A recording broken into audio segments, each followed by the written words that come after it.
ইসলামী bank news top 10। চিকিৎসকদের প্রাণপণ চেষ্টার পরেও শেষ পর্যন্ত বাঁচানো গেল না মাগুরার আসিয়াকে। মাগুরায় নির্যাতনের শিকার হয়ে নিহত শিশুটির মৃত্যুতে শোক জানিয়েছেন প্রধান উপদেষ্টা ডক্টর মোহাম্মদ ইউনূস। সরকারি প্রাথমিক বিদ্যালয়ের প্রধান শিক্ষকদের ১০ম গ্রেডে ২য় শ্রেণীর গেজেটেড কর্মকর্তার মর্যাদা দিয়ে আপিল বিভাগের রায়।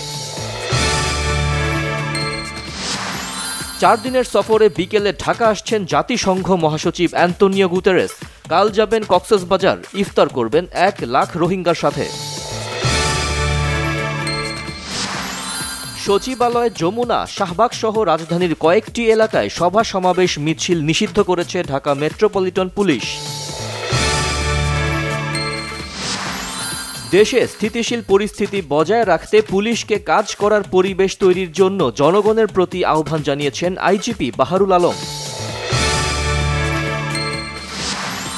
যেসব চিকিৎসক কর্মবিরতিতে আছেন তাদের কাজে যোগ দেওয়ার আহ্বান জানিয়েছেন প্রধান উপদেষ্টার বিশেষ সহকারী ডাক্তার সাইদুর রহমান। এনবিআরের কারো বিরুদ্ধে দুর্নীতির অভিযোগ প্রমাণিত হলে তদন্ত ছাড়াই সরাসরি বরখাস্ত করা হবে, হুঁশিয়ারি এনবিআর চেয়ারম্যানের। ইউক্রেনে যুদ্ধবিরতির মধ্যস্থতা আলোচনার জন্য রাশিয়া সফরে মার্কিন প্রতিনিধি দল। প্রস্তাবে রাজি না হলে বড় ধরনের নিষেধাজ্ঞার মুখে পড়তে পারে মস্কো।